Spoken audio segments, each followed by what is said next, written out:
YouTube, want to hear another video? Hey man, today we got the truth about Michael Jordan's years with the Wizards.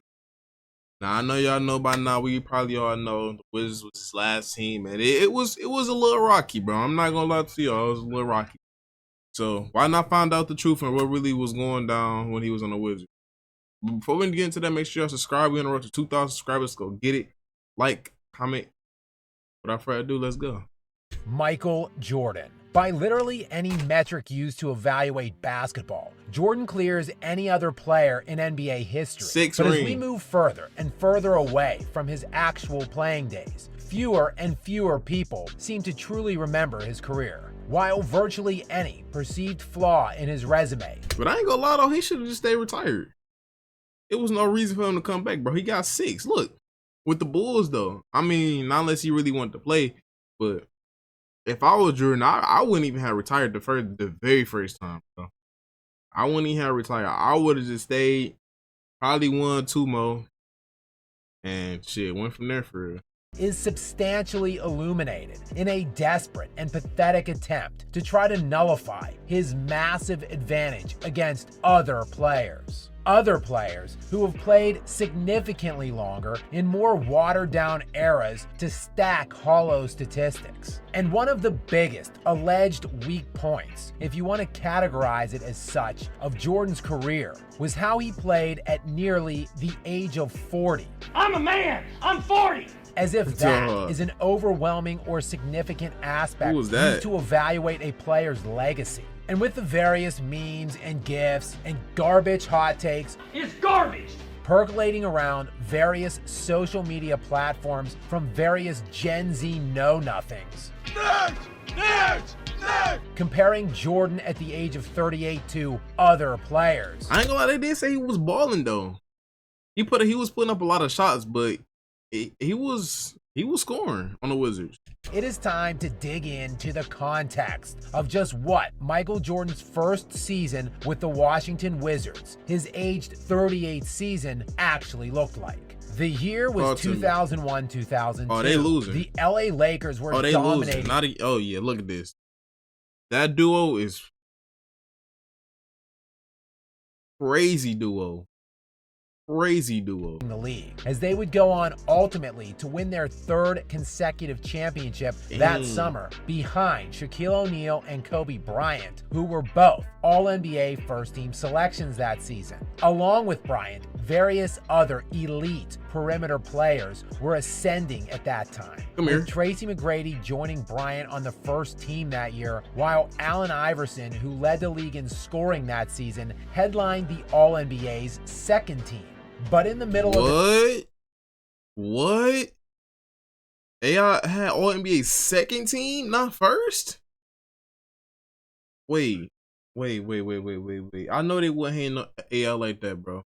They couldn't have been hating on him like that, bro. That just blew my mind. I ain't gonna lie. It all. Michael Jordan decided to come out of retirement for a 3rd time after a full 3-season hiatus from the NBA. But he didn't go join his boy Phil Jackson to build a super team in LA and gravy train a 7th title. In fact, he didn't go build a super team anywhere. Jordan came out of retirement to join the Washington Wizards. What? You know, the Wizards, who had But out of all teams though, the Wizards, bro. Bro, you had the Pistons. I know he probably ain't going to the Pistons. You had the New York. You had motherfucking Bucks, Golden State, bro. You chose the Wizards, the Heat. Like, bro, it was so many teams that you could have chose from, and you chose literally the worst team in the league. I don't know. 3rd worst record in the entire NBA the year before in the 2000-2001 season, behind minority owner and president of basketball operations Michael Jordan, winning just 19 games that year, with Richard Hamilton and Juwan Howard leading the team in scoring that season en route to a putrid 19-63 record. But the heinous season did lead to the Wizards landing the top pick in the NBA draft that summer, using it to select the Washington Wizards select Kwame Brown. What? Bro, I heard he was a major bust. Major. He's on that list, bro. I don't know if he had potential. I never really heard too much about him, but like, for him to be the first pick, bro, you have to have some skill, bro. I mean, no one is saying Jordan is the GOAT of front office moves here. You see, Jordan wasn't trying to steal any cheap championships like what became the trendy thing to do in the 2010s. He was just, quite frankly, disgusted with the team he was now an owner of being a bunch of losers. So when he decided to come out of retirement, not only did Jordan not crawl on his hands and knees to another superstar's team, he also didn't grovel and beg for another superstar to come join him on the Wizards. So that's his team, and he wanted to basically build his team up himself. Honestly, I ain't gonna lie. There's probably not gonna ever be a player to do that. At the age of 38, probably won't even see that happen. But I mean, it was worth a try, I guess. I mean, it's Michael Jordan, the GOAT. I mean, who knows? He could have been balling like he was 26. I don't know. Who knows?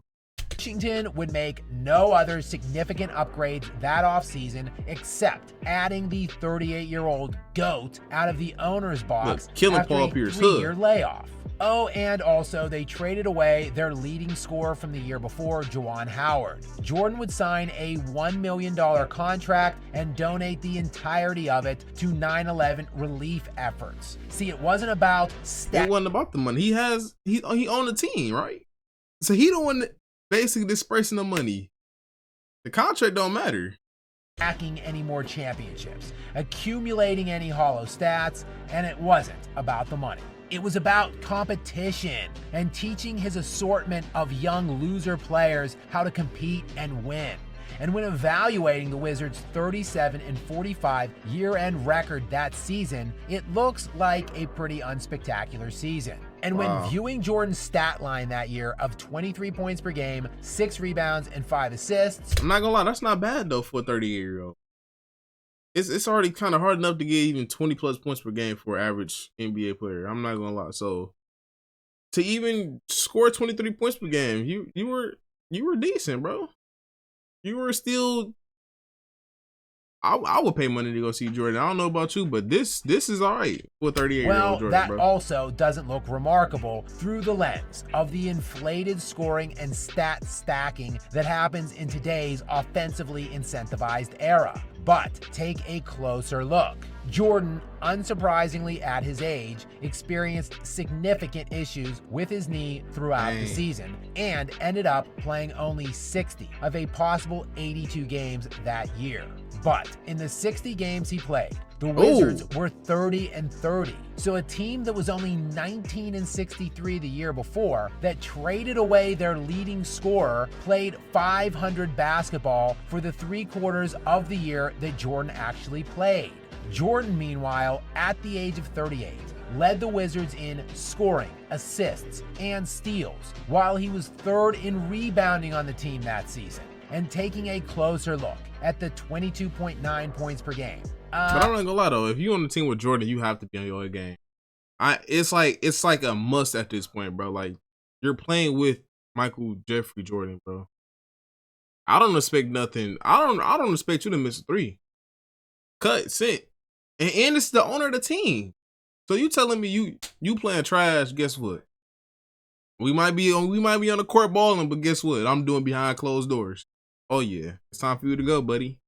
Yeah, that was actually good for 9th best in the entire NBA that season. An NBA where league-wide scoring per game that year was just 95.5 points per game. For context, the average scoring this season in the 2022-2023 season was 114.7, nearly 20 points per game more. And the Wizards team that year averaged only 92.8 points per game, meaning Jordan accounted for nearly 25% of the Wizards' scoring. For context, that is roughly the same amount of total point percentage scored that Jason Tatum and Steph Curry accounted for this year, while averaging. What y'all think about that? That's not bad, bro.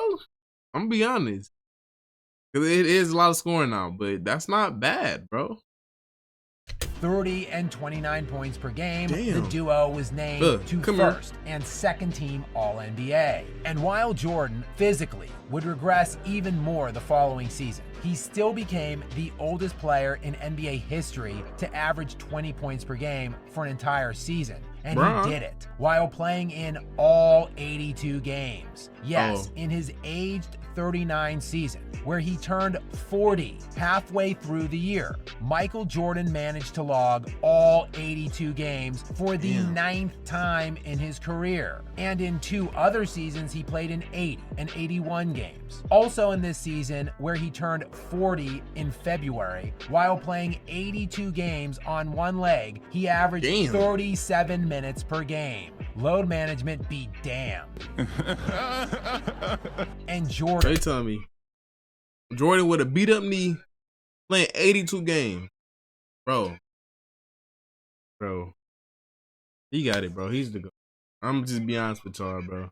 Y'all already know what I'm about to say, bro. Today's game, they not doing that. And it's starting to be a lot of rules and regulations, because I just seen not too long ago that Joel Embiid wasn't running for MVP because I think he said if he sit out like 4 or 5 more games, he's done for the MVP race. Now they still got a few more games to play, so I don't know how that's gonna, but yeah, they doing a good job of putting an end to that, bro. I ain't gonna lie, because a lot of people pay their money, pretty good money to go see these players, and all they doing is sitting down making easy chicken. So would add 6 rebounds and 5 assists per game to go along with his 20-point per game average in an NBA that had nightly averages of just 95.1 points per game. While calling Jordan's Wizards tenure an overwhelming success story, or claiming it added to his legacy as the easy, slam dunk GOAT, would maybe be a tad bit hyperbolic. But what Jordan achieved on the court during those 2 years is far from the punchline that many teenagers and liars in the mass media today portray it as. And it certainly doesn't invalidate Jordan's stranglehold on the mantle of GOAT, nor does it make other players' fabricated cases for that title any stronger. I'm not gonna lie, bro. This is a nice video. We know the truth about Jordan. I ain't gonna lie.